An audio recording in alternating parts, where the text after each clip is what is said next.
Salut,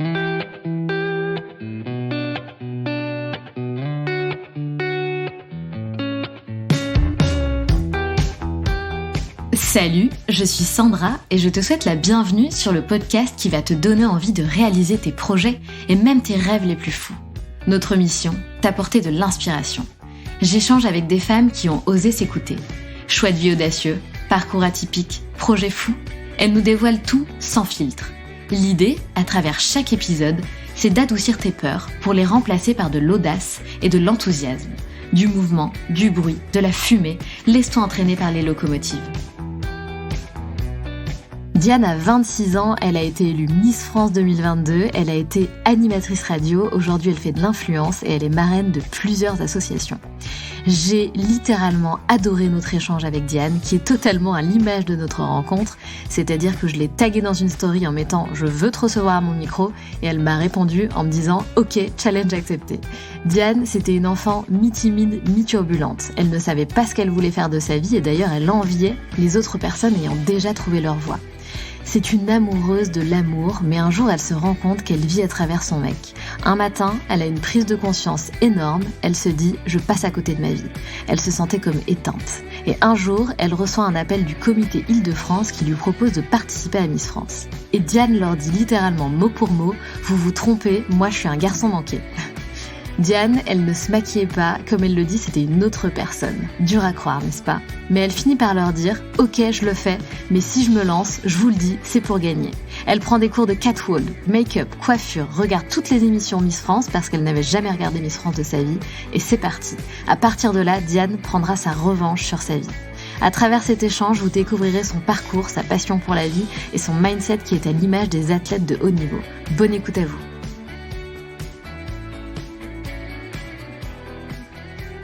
Hello Diane. Salut toi. Ça va ? Et toi ? Ouais. Là, t'es très chit-chat.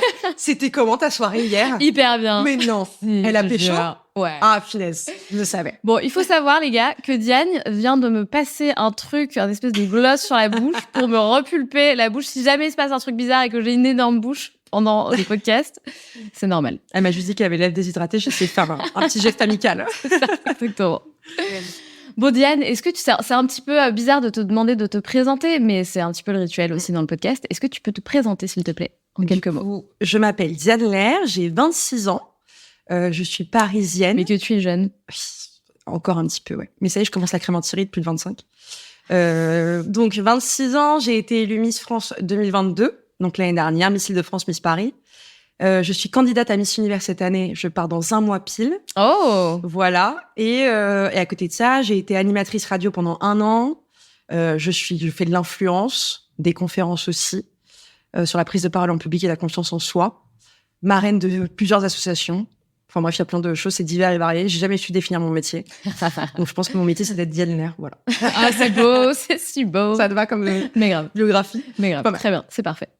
Je vais commencer par parler d'un sujet. Normalement, je commence pas comme ça. Je commence toujours par demander à mon invité un petit peu son parcours, etc. Mais j'ai envie de varier un petit peu les plaisirs. Allez.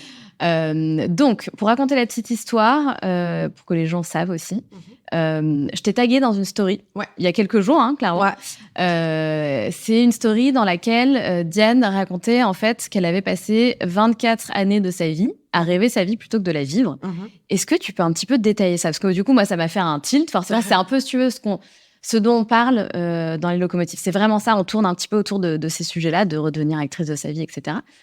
Du coup, ça m'a vraiment interpellée et je me suis dit, waouh, obligée de venir à mon micro. Est-ce que tu peux m'expliquer un petit peu ? Ouais, alors en fait, moi, j'ai toujours été une enfant un peu à la fois timide et en même temps clown, tu vois. C'est-à-dire que comme j'étais mal à l'aise avec moi-même, je passais par la vanne. Et j'étais celle qui à la fois osait pas prendre la parole en public, mais qui faisait beaucoup de bruit. Tu vois, c'est 2 caractères un peu différents. Okay. Donc finalement, je me suis jamais trouvée là-dedans. Parce que je savais pas si je me décrivais comme quelqu'un de timide et réservé ou quelqu'un qui était extravagante. Tu vois, il y avait un peu des deux. Et en fait, je me suis rendu compte que c'est un mal-être que je cachais à travers la vanne. Et avec les années, du coup, j'ai suivi une lignée dans laquelle je pensais être. Tu vois, j'essayais vraiment à chaque fois de me pousser un peu dans mes retranchements. Mais je savais pas vers où je voulais aller. C'est-à-dire que à l'école, j'étais pas la meilleure élève. J'étais très turbulente parce que j'avais besoin d'attention.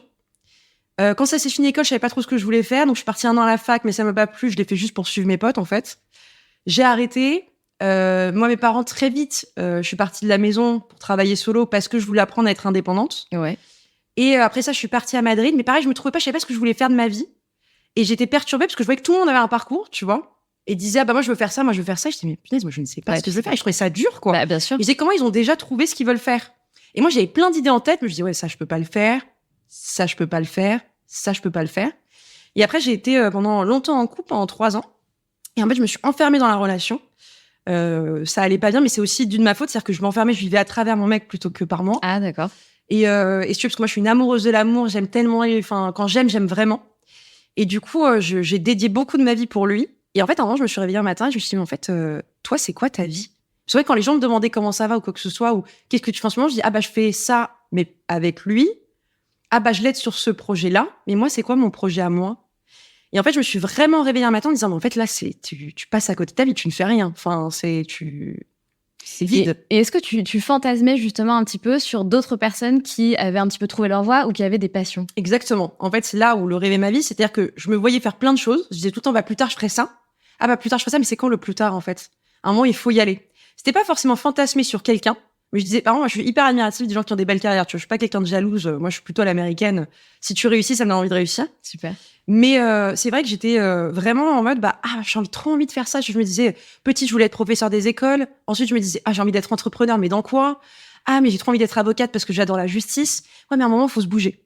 Et du coup, je me suis réveillée un matin, je dis, en fait, maintenant, stop. Parce que ta vie, elle est monotone. Et en fait, j'avais l'impression que je perdais ma lumière. Ça, je me sentais éteinte. Tu vois, je me sentais mal à l'aise autour d'une table parce que je me rendais compte que j'avais rien à raconter. C'est dur, ça. Je me sentais vide. Dur. Ah oui, d'accord. Quand je pensais à moi, je savais pas comment me définir, en fait. Et je dis, c'est pas normal que tu le définisses pas. Donc, ça là, parle trop ce que tu dis. Il faut reprendre le contrôle de ma vie. Et maintenant, en fait, dès que t'as une idée, tu vas la faire. Et donc, de là, ma relation passe très mal. Je suis vraiment en burn-out mentalement, amoureusement, pas de travail, tu vois. Ouais. C'est-à-dire que j'encaisse beaucoup, mais des réalités. C'est-à-dire que mon chéri me dit, t'es pas à la hauteur. En ce moment, tu te laisses aller. T'as pas de fond, t'as pas de machin. En fait, ce qu'il dit, ça fait mal parce qu'il a besoin de me faire un électrochoc. Ouais. Et en même temps, il me dit, physiquement, t'es pas à la hauteur. Là, c'était la phrase de trop parce que là, pour le coup, on passe du côté méchant. Tu vois. Carrément.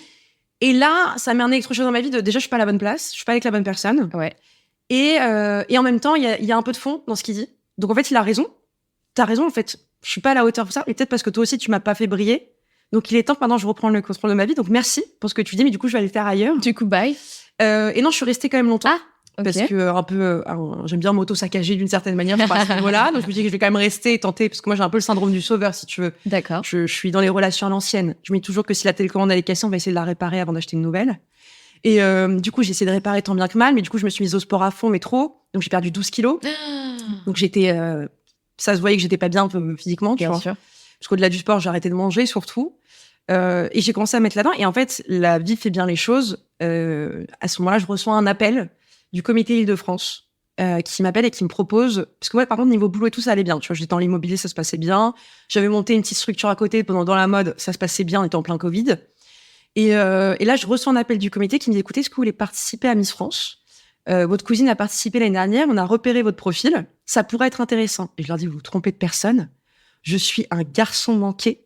Mais t'es pas la première à dire ça. Ah non, mais moi, j'étais c'est dingue. loin de la Miss. Mais loin vraiment. de la Miss. Mais en tout cas, de ce que je pensais être une Miss. C'est-à-dire que je leur dis, moi, je travaille, mon boulot, ça se passe bien. Parce qu'au début, ils m'appellent, ça allait bien dans ma relation. Je fais ma relation, ça se passe bien, j'ai pas besoin d'aller, tu vois, faire ça. Pour moi, je vais pas faire ça alors que je suis en couple. J'ai jamais mis de talons de ma vie, je me suis jamais maquillée. Clairement, vous partez avec C'est pas vrai. T'étais en mode hyper nature peinture. J'ai jamais fait mes cheveux, c'était une autre personne. D'ailleurs, moi, mes Dingue. potes, quand je leur ai annoncé que je participais à Miss France, elles étaient mortes de rire. Elles m'ont dit, mais meuf, toi, Miss France, mais t'es malade. Elles m'ont dit, mais attends, quand tu vas prendre le micro, ils vont tous comprendre que t'es une imposture, meuf. Parce que t'es tous au film Miss. Et je dis, ouais, mais peut-être que je peux apporter autre chose, tu vois. Et du coup, on était en dehors, je vais me lancer le challenge avec ma personnalité, mais en essayant de rentrer dans les codes des Miss que je ne connais pas, mais qui, dans tous les cas, ça m'apprendra quelque chose sur la vie. Tu vois, me maquiller, me coiffer, ça marche en talons, ça me servira plus tard, tu vois. Ouais. Je trouvais le challenge rigolo. Par contre, j'ai dit, si je le fais à fond, je vais gagner. C'est le bon mindset. Ah, mais c'est ce que j'ai dit au téléphone. C'est-à-dire qu'au début, j'ai refusé. Ils m'ont rappelé un mois plus tard, au moment où mon mec et moi, là, ça explose. Ils me disent, t'es pas à la hauteur physiquement. Je dis, faut que je prenne mes valises. Je dis, vous savez quoi, vous êtes ma roue de secours. Par contre, si je le fais, je vous le dis, Paris-Île-de-France, je vais gagner. J'irai au bout. Je vais tout donner pour. Et j'ai tellement le sens du challenge, tu vois. Et je pense que j'aurais pu être je pense que j'aurais pu faire du sport de haut niveau tellement dans mon mental, c'est en mode militaire. Dingue. C'est que je vais vraiment aller au bout du truc, quitte à me sacrifier, je vais y aller. Donc là, j'ai fait du sport tous les jours, j'ai pris des cours de catwalk, j'ai pris des cours de make-up, coiffure, la totale. J'ai regardé toutes les émissions Miss France pour comprendre un peu comment ça fonctionnait, parce que j'avais jamais regardé Miss France de ma vie. Et qu'est-ce que t'en as pensé? Parce que clairement, Diane m'a prévenu qu'elle ferait l'interview toute seule. Je n'ai pas besoin de lui poser de questions. Mais du coup, j'ai quand même quelques questions. Ouais, vas-y. Comment tu vis le truc? C'est-à-dire que Miss France, bon, en plus, tu sais, il y a un peu des avis négatifs, positifs. On va pas rentrer là-dedans parce que c'est pas le sujet. Mais du coup, comment tu vis le truc? C'est-à-dire que qu'est-ce que tu te dis? Tu te dis, c'est ma roue de secours, ça va potentiellement changer ma vie.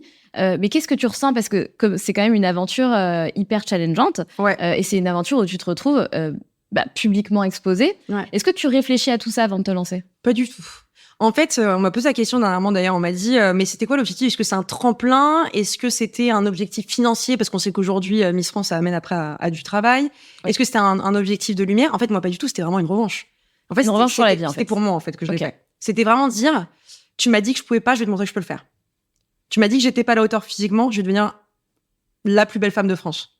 Tu vois, il y avait un truc un peu comme incroyable. Ça. Mais sans penser à ni ce que je vais être connue, ni à la lumière, ni au travail. C'était vraiment genre, tu m'as dit que j'étais pas à la hauteur, watch me.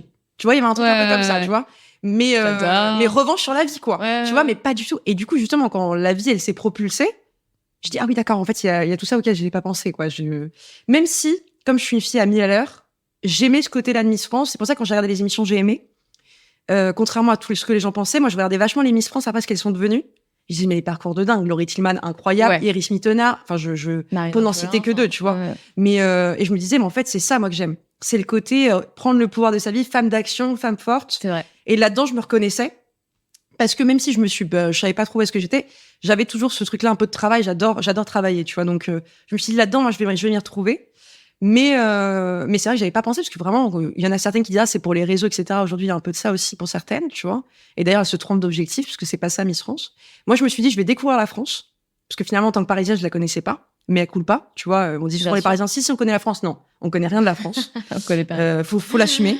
Ouais. Et en même temps, je vais sûrement apprendre socialement aussi à m'ouvrir aux gens, parce que je suis quelqu'un d'assez fermé. Mm-hmm. Donc, je me suis dit, d'être tout le temps entourée de personnes, ça va peut-être me faire du bien aussi. C'était un peu plus sur l'aspect social, mental, que sur l'aspect travail. C'est après que ça s'est déroulé sur la suite, quoi. Et est-ce que tu avais des préjugés, des peurs, des doutes sur justement les femmes qui allaient t'entourer et t'accompagner durant cette aventure? Je me suis pas posé de questions. C'est vrai qu'on parle souvent de l'aventure, t'es avec 30 filles. En vrai, c'est dur, hein, t'es 30 filles. Complètement. Tu te dis comment je vais faire pour être enfermée. Déjà, à l'école, tu t'entends pas avec 30 personnes dans une classe d'école, tu vois. Donc, il y a pas de 30 personnes que t'adores. Si c'est le cas, t'es un mytho. Et puis 30 nanas qui ont envie de gagner le concours. Il n'y a qu'un objectif. Donc, en fait, c'est ça. Mais en fait, je me suis dit, si je me fais des copines, tant mieux. Mais en vrai, si je m'en fais pas, il y a un objectif, c'est un moins. Le but final, si on a toutes le même, il faut pas faire semblant, tu vois. Donc, j'ai dit, si je m'entends avec des filles, c'est franchement régalade. Mais si c'est pas le cas, tant pis. Et en fait, au final, je me suis fait une meilleure amie, tu vois, qui est ma sœur aujourd'hui, qui est ma Miss Midi pendant l'aventure. Dingue. Et sans qui j'aurais jamais gagné, tu vois, parce qu'en vrai, on gagne jamais seul. Moi, j'ai gagné à 2, je pense, tu vois. Et en vrai, j'ai gagné avec toute mon équipe derrière, tu vois. Mais je parle dans l'aventure. Parce qu'elle a été mon binôme quotidien, tu vois. Moi, quand on prenait le bus tous les matins pour aller aux activités, je disais, il y a que Midi qui s'assoit à côté de moi, tu vois. Moi, j'étais une toquée. Je me disais, si elle ne s'assoit pas à côté de moi, c'est qu'il va m'arriver une catastrophe. Ah ouais. Mais j'avais besoin de mon binôme, tu vois. Ouais. Et du coup, voilà. Et puis après, par la suite, quand l'aventure elle se termine, tu redécouvres un peu les filles. Tu vois, aujourd'hui, ma Miss Alsace, c'est aussi pareil. On est partis en vacances ensemble cet été. C'est trop bien. C'est ma sœur, tu vois, c'est pareil. Donc, t'apprends vachement sur le long terme. Donc, non, je pensais pas à comment ça va se passer avec les filles ou si on les préjugés sur elles. Moi, je me suis dit, tu vas venir avec ta personnalité. Je pense que ça va être déroutant parce que vraiment, pour moi, j'étais totalement à l'opposé d'une Miss. En fait, je me suis rendu compte qu'il n'y a pas de définition d'une Miss France. Tu vois, on est toutes différentes et c'est ça qui fait la beauté de Miss France. Ça change chaque année. Il n'y a pas de schéma parfait. Tu te dis pas, faut qu'elle adore les robes. Non. Tu vois, moi, je peux jamais porter de robe de princesse. J'ai appris à aimer les porter.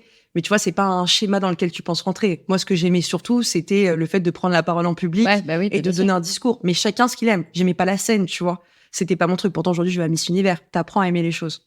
Et t'aurais aimé, justement, vivre cette expérience un peu plus à ta manière. Avoir la possibilité de davantage t'exprimer à ta manière, que ça soit dans les tenues, dans les défilés, tu vois, dans tout, en fait. Être toi, pas seulement quand tu parles. Mais je l'ai fait.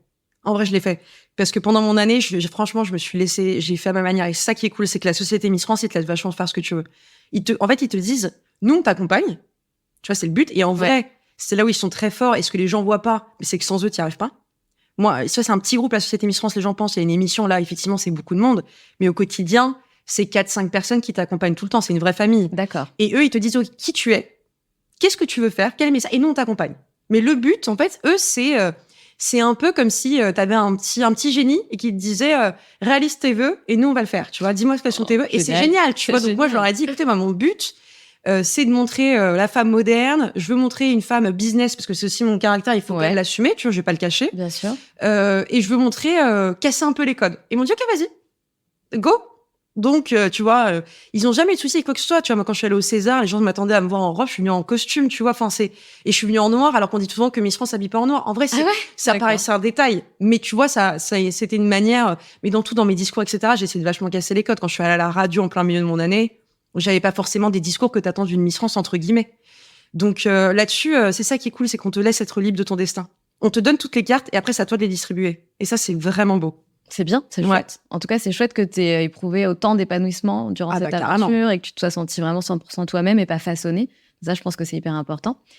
Comment ont réagi tes parents, ton entourage proche, puisque tu me disais tout à l'heure que tu étais un petit peu la turbulente, etc. Comment tes parents et ton entourage réagissent au moment où tu leur dis « Les gars, je fais Miss France et je vais gagner ». Alors, en fait, j'avais déjà parlé de cette idée à 18 ans, parce que quand j'avais arrêté la fac, d'accord, et que du coup, j'étais en transition, tu vois, je partais en gros, fallait que je trouve un travail, tu vois, je peux pas ne pas rien faire. En plus, j'étais déjà en dehors de chez mes parents, donc fallait que je travaille. D'accord. Et j'avais dit à mes parents, au pire, je fais Miss France. Parce que tu sais, je fais 1m78, je me suis dit, bon, au pire, je fais Miss France, tu vois, mais en mode comme ça. Et mon père m'a dit, je t'explique quelque chose, ma fille. Tout ce que tu veux, mais pas Miss France. Pas à 18 ans. Il m'a dit, en fait, et mon père, tu vois, il avait déjà une bonne analyse, c'est marrant, parce qu'il m'a dit, tu peux pas y aller en pensant juste que parce que physiquement tu rentres dans les codes, tu vas gagner. Si t'as pas de fond, tu feras rien. Donc tu vas aller bosser, tu fais tes études, si tu veux refaire plus tard, tu m'en reparles. Mais moi, je lui ai dit ça en mode un peu van, c'est-à-dire que j'avais jamais regardé une émission, donc si tu veux, j'étais loin de l'idée de me faire Miss France. J'avais juste dit, si je sais pas quoi faire, mannequinat, Miss France, mon père il fait non. Par contre, mannequinat, non.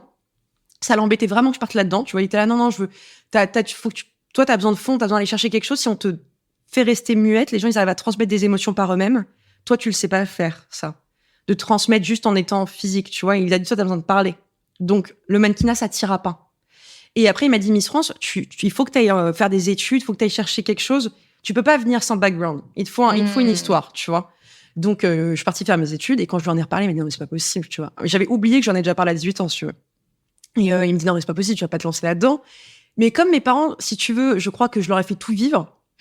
Ils étaient là. C'est-à-dire, on veut des détails, Diane. Non, mais c'est-à-dire que j'ai fait plein de bêtises. Tu vois, moi, j'étais l'élève turbulente sur les 100 fois au bureau de la proviseure pour essayer de me sauver, tu vois. Donc, donne-nous des exemples, s'il te plaît. Qu'est-ce que tu faisais? Je sais pas. C'est quoi les conneries que t'as fait? Moi, j'étais l'élève où si la prof, elle disait il y avait pas de contrôle et que finalement il y en avait un, je me lève, je m'en vais. Je dis non, mais c'est pas juste en fait. Non, mais comme c'est pas juste et que t'as dit que non. Mais comment on dit ça? Moi, j'étais justicière. Tu es insolente. Non, j'étais justicière.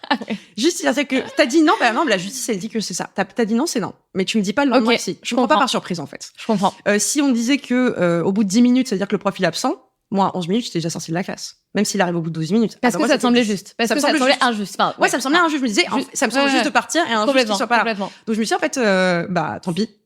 Puis non. C'est marrant. J'étais la bavarde, tu me disais, mais je le faisais quand même. Et en fait, le problème, c'est que je pense Dieu aussi à l'hyperactivité. Je m'ennuyais à l'école, tu vois. Donc, j'étais vite dans mon coin. J'avais toujours besoin de toucher quelque chose, dessiner, écrire. Je m'ennuyais. C'est vraiment, donc je faisais des blagues. J'allais au tableau, c'était pour faire des blagues. J'avais besoin de faire rire parce que pour moi, c'était trop sérieux et que pour moi, la vie, elle doit pas être prise au sérieux. Et c'est encore dans la vie de tous les jours, tu vois. Je dis tout le temps, pour moi, la vie, c'est de la déconnade. C'est qu'il faut la prendre en second degré. Alors oui, il y a du sérieux. Moi, 90% de mon temps, je suis pas du tout dans la personnalité de la blague. Je suis hyper carré dans mon travail. Mais tu vois, si je rigole pas une fois par jour, c'est que ma journée est pourrie, je vais sortir. Ouais, je vais dire, il faut que je rigole aujourd'hui, j'ai pas rigolé. Tu vois, donc, et donc à l'école, c'était ça, je m'ennuyais, quoi. Et ma mère, elle me disait tout le temps, mais Diane, et donc à un moment, même la proviseure était venue me dire, prends des magazines, je sais pas, prends quelque chose, mais tu n'arrives pas à rester concentré. Il y a un truc où tu peux pas, tu t'ennuies. Donc, fais des choses qui t'ennuient pas pendant l'école, c'est pas grave. Tant que t'as les notes, en vrai, on s'en fout. Mais il faut que tu fasses quelque chose, parce qu'en fait, t'es en train de turbuler, enfin, tu déranges les autres, quoi. Ah oui, tu vois, tu parlais à ma voisine tout le temps, je t'ai comme pendant les cours de yoga, quoi. Ouais, comme dans des cours de yoga, je ne sais pas tenir en place en fait. Non mais je jetais des stylos, enfin vraiment j'avais un truc dingue, besoin d'action quoi. Ouais. Pas... Fallait que ça bouge quoi, il fallait que ça se marre, il fallait que ça déconne quoi. Non mais il faut que ça bouge. Et pourquoi t'as cet état d'esprit là? Je sais pas. En fait, j'aime pas la vie monotone. J'aime pas que tu vois, je me dis j'ai pas envie de passer à côté de ma vie. J'ai vu des gens très jeunes mourir, je pense dans mon entourage aussi, tu vois. et où la vie, elle est passée comme ça d'un coup, avec des accidents, etc. Et je me dis, si la vie, elle s'arrête demain, moi, je veux pas avoir de regrets. Je veux pas me réveiller demain matin et me dire, je me suis conformisée dans un truc dans lequel j'étais pas heureuse. Tu vois, moi, ce qui est bien dans ce qu'on fait, je pense que toi, c'est pareil, mais mes journées sont jamais les mêmes. Mais quand, par exemple, je suis sur un projet dans lequel je m'ennuie, je passe à un autre. Je vais pas rester juste parce que il faut le faire. Le but, c'est pas de faire pour faire parce qu'on t'a demandé de le faire ou parce que la société, elle te dit de le faire ou parce que... Non. En fait, pour moi, on m'impose pas de règles. Donc, si je m'ennuie, si je suis pas heureuse dans ce que je fais, je change. Je veux pas me réveiller demain matin et que d'un coup, tu vois, il t'arrive une maladie ou t'as un accident de voiture ou quoi que ce soit. Et je me dis, putain, je suis passée à côté de ma vie, quoi. Je suis passée à côté de ma vie parce que j'aurais pu faire 1000 choses. Si demain, j'ai envie de voyager et tout plaquer, bah tant pis, je le ferai si ça me rend heureuse, tu vois. Mais mon but dans la vie, c'est d'être heureuse. C'est ni faire de l'argent, ni tu vois, si c'est fonder une famille, bah c'est ça qui me rendra heureuse. Je sais pas, Gaëlle, ça se trouve, demain, ce sera de faire de l'argent qui me rend heureuse. Ça se trouve, ce sera de voyager. Ça se trouve, ce sera de m'en changer de métier. J'en sais rien. Mais l'objectif pur, c'est d'être heureuse. C'est de toujours garder le smile. Et d'être entourée de gens que j'aime et tout. Et pareil, que les gens autour de moi soient heureux, tu vois. C'est un truc... moi, dès que je peux faire profiter les gens, je le fais. Et c'est pour ça que j'ai une petite team autour de moi. Je la change pas. Elle est là depuis mon début de parcours et même avant. Moi, mes meilleurs potes, c'est les mêmes depuis que j'ai 3 ans, tu vois. Trop bien. Ça change pas. Donc, il y a vraiment un truc comme ça de bonheur. En fait, je suis à la conquête de mon bonheur tout le temps. C'est à peu près ça. Et t'arrives pas à savoir d'où ça te vient? Est-ce que tu penses que c'est tes parents qui t'ont inculqué ça? Enfin... Ouais, je pense qu'il y a un peu de mes parents. Tu vois, mon père, il vient d'un milieu assez pauvre, faut mettre les mots, je pense. Et du coup, il a fait carrière du jour au lendemain. Et donc, mon père, il m'a toujours dit, premièrement, il m'a appris le sens du travail très vite, en me disant 1 euro, c'est 1 euro. Bien sûr. Il faut aller le chercher. Ouais. Donc, c'est pour ça que je suis partie vite du foyer et que je me suis débrouillée toute seule, tu vois, parce que mon père, il voulait pas justement me donner la cuillère en or dans la bouche comme on aurait pu croire. Et aussi, il me disait toujours, en fait, profite. Enfin, ils m'ont jamais, quand je disais à mes parents, finalement, je veux faire ça ou je veux faire ça et je veux changer, ils m'ont jamais dit, c'est grave ou, ah non, faut pas. Ils m'ont dit, ouais, vas-y. Tant que t'es heureux, il me dit toujours, tant que t'es heureux, c'est principal. Non, c'est pas grave. Ça, c'est fou. On s'inquiète pas pour toi. On sera toujours là pour toi. Incroyable. Pas forcément dans le sens financièrement. Il me laissait en galère, tu vois, pour apprendre. Ouais, c'est bien. Mais il me disait, nous, ce qu'on veut juste, c'est pas que tu sois malheureuse. Ouais. Donc, si à un moment, je rentrais malheureuse, il me fait, OK, change ça pas. Ou à l'école, quand je rentrais de l'école, j'avais une mauvaise note, il me disait, mais c'est pas grave, la mauvaise note, on s'en fout, tu vois. Est-ce que juste t'es heureuse à l'école? Tu vois? Moi, je m'en rappelle, et je pense que ça peut-être ça part de ça. Tu vois, ma mère est un peu folle là-dessus. Je rentre en grande section de maternelle, et j'avais adoré ma prof en moyenne section, tu vois. Vraiment, je l'aimais trop. Et quand je rentre de grande section, je rentre à l'école, et tous les jours, je pleurais auprès de ma mère et tout. Et ma mère, alors, un jour, elle va voir la prof, elle fait, écoutez, je sais, elle est pas heureuse à l'école, tu vois, ça se passe mal. Donc, est-ce que vous pouvez la remettre en moyenne section? C'est pas grave. C'est pas vrai. Ouais, c'est pas grave. Et la prof, elle dit, ouais, Diane, il y a un problème à l'école. Et ma mère dit, ouais, c'est pas grave, remettez-la en moyenne section. Je préfère que ma fille soit heureuse, quitte à qu'elle redouble, tu vois, c'est pas grave. Mais là, elle est pas heureuse. Donc, c'est que ça se passe mal, il y a un truc qui va pas. Donc, je sais pas si c'est l'apprentissage qui se passe mal, je sais pas quoi, mais elle est pas heureuse. En moyenne section, elle adorait l'école. Donc, on va la remettre en moyenne section. Mais c'est un truc. C'est pas grave. Le principal, juste, c'est que là, ma fille, elle pleure tous les jours. Moi, je peux pas accepter que ma fille, elle pleure tous les jours. Tu vois, c'est pas possible. Et je pense que peut-être ça part de là. Ma mère, tu vois, elle avait pas peur. Tu es retournée en moyenne section? Non, du coup, je suis quand même restée en grande section. Ah, en fait, putain, juste, je pensais que t'étais vraiment retournée en moyenne section. Non, ça aurait été énorme. Non, je trouvais ça dingue. Non, du coup, ma mère, ce qu'elle a fait, c'est qu'elle m'a fait prendre rendez-vous avec ma prof de moyenne section. Et donc, je suis allée parler avec elle, qui m'a expliqué que c'était important de passer à la classe au-dessus, etc. Et donc, après, j'ai compris. Mais en fait, je voulais juste pas quitter la moyenne section, quand j'étais pas heureuse. Et en fait, voilà, mais ma mère, tu vois, elle avait pas peur de dire, bah, si elle est pas heureuse, elle s'en va. Enfin, moi, je m'en fous qu'elle redouble, hein, franchement, qu'elle y retourne. Le principal, juste, c'est que ma fille, elle pleure pas. Et peut-être, c'est resté dans mon mindset de me dire, en fait, faut juste que je fasse ces choses que j'aime. Alors, parfois, ça peut paraître un peu enfant capricieux, parce que du coup, si j'aime pas, je fais pas. Pas du tout. Mais en même temps, je m'oblige à rien. Mais bien sûr. Et quand j'aime pas, je le dis, quoi. Je suis très entière là-dessus. Tu vois, si par exemple, je suis avec des gens à un café et que je m'ennuie, quoi, je vais le dire. Merde. Je vais dire, ouais, tu vas te lever, tu vas dire, les gars, je vais à un date avec un mec, je dis, je m'ennuie. Tu vois, je fais, bon, je vais pas te mentir. Je m'emmerde, là. Ça se passe mal, t'es quelqu'un de très sympathique, mais je m'ennuie. Donc, soit tu changes les choses. Oh my God. Soit je m'en vais. Mais on s'adore, hein. On peut se revoir en tant que pote, mais en date, ça passe pas, quoi. Tu vois, c'est un peu comme ça. Ok, donc, très si cash. tu t'ennuies, c'est pas possible. Ouais, si je suis pas heureuse, tu vois, si à un moment, je fais comme ça et je me dis, ça, je pourrais faire tellement plus de choses qui me font kiffer. Est-ce que t'es heureuse, alors, là, dans ta vie actuelle? Ouais, il y a des choses qui me rendent heureuse. En fait, je pense que t'es jamais 100% heureux. Il y a toujours des choses qui te frustrent, tu vois, et c'est pour ça c'est la conquête à vie du bonheur. Mais il y a des choses qui vont pas, c'est sûr, tu vois, dans le perso ou dans le pro, il y a des choses où je suis perturbée, frustrée, etc. Et il y a plein de choses qui me rendent heureuse. Et d'ailleurs, c'est hyper dû à la chance que m'a donné la vie aussi de gagner Miss France et les gens, tu vois. Moi, dès que ça va mal psychologiquement, tu vois, je prends le temps d'ouvrir tous mes messages Instagram parce qu'en fait, je reçois tellement d'amour des gens, ça me rebooste. Ça peut m'arriver d'avoir des moments hyper durs. On a tous des jours avec et des jours sans, tu vois. Et je prends ça et je fais ok, ça va mieux. En fait, quoi qu'il, parfois toi tu te dévalorises et le fait que les gens te revalorisent et te re-aiment entre guillemets, ça te permet de dire en fait arrête de diaboliser tout ce que tu vois. Pas dans le sens où tu as besoin de l'appréciation des autres, parce que je reçois aussi beaucoup de critiques. Mais c'est vrai. Ouais. C'est-à-dire sur plein de choses, tu vois, parce que malgré tout dans mon caractère, du coup, je suis très grande gueule, tu vois. Donc il y a des choses qui plaisent ou qui plaisent pas dans ce que tu dis ou dans tes choix. Ouais. Et donc tu peux avoir des critiques, mais c'est normal. Enfin, je veux dire, à partir du moment où t'es mis en avant et dans la lumière, tu peux pas avoir que du bon, sinon c'est pas possible. Enfin, ça n'existe pas. Bien Ou alors sûr, vraiment bien sûr. t'es angélique, mais c'est pas le cas. Donc il faut prendre des deux. Mais ça fait du bien de dire peut-être que là le détail que toi tu vois dans le miroir, les gens le voient pas, tu vois.